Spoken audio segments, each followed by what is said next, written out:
ว่าหมู่พระสงฆ์ทั้งเบิดเห็นว่าเหตุการณ์ในประเทศพม่าในสมัย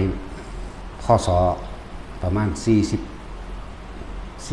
หรือ47เมื่อ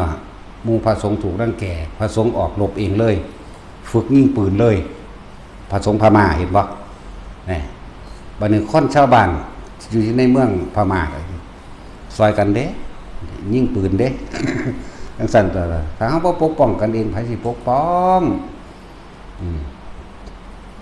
ศาสนาอื่นเฮ็ดได้กูก็เฮ็ดได้คือกันตัวแม่นบ่ล่ะยังผู้ก่อการร้ายนั่นนี่ก็ว่าไปถ้าจับได้หรือว่าทำทาเขามามอบตัวจังซั่นสิมอบเงินให้เขาเป็นล้านที่ดินพร้อมมั้ยบ้านพร้อมมั้ยเฮ็ดพวกเฮาก็ได้เข้าใจว่าล่ะถ้าเฮาบ่ปกป้องตนเองไผสิปกป้องเดี๋ยวนี้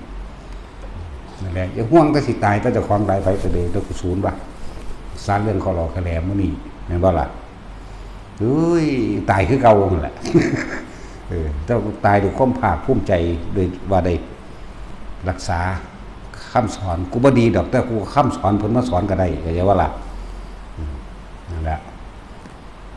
จำไว้แน่สอนธรรมะคนธรรมดานั่นสอนไปพร้อมด่าพระไปพร้อมมึงสิสอนหาแม่เองบ่แนวนั้นจอบตาสิปรับอาบัติเขาอาบัติแม่มึงบอก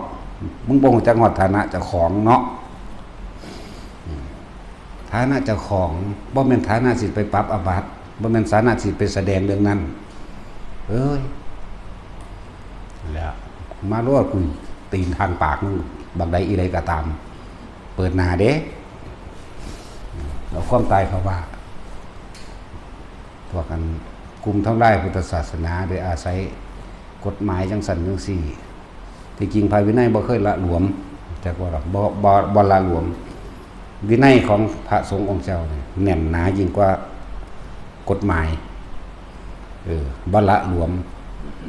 ส่วนหมู่สงฆ์สิกระทำผิดสงฆ์เพิ่นก็ต้องสอบอธิกรณ์กันเองเพิ่นสิตกลงกันเองเพิ่นสิสอบสวนกันเองสมควรเป็นปาราชิกเป็นไกฉีกไปสมควรสิปรับอาบัติตัวใดเพิ่นก็ปรับไปเด้แล้วก็อย่าให้คนภายนอก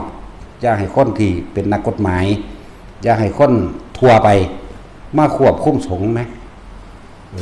แต่ของอยู่ได้โดยลำพังตัวของเองคิดเบื้องต้นมื้อแรกเจ้าของบวชโดยศรัทธาเจ้าของเองยึดถือพระธรรมยึดถือพระวินัยมาเรื่อยตัวเห็นบ่ล่ะความเป็นอยู่ของเฮาบ่ได้ไปขึ้นอยู่กับคนภายนอกเด้ขึ้นอยู่กับคนที่เขามาเฮ็ดร่วมกันจากว่าล่ะคนที่เฮามากระทำร่วมกันเนี่ยบาท1สลึงนึงก็บ่เคยมีงบจากรัฐบาลแม่นบ่ล่ะนี่คือความจริงที่พวกเฮาเฮ็ดมาอยู่นี่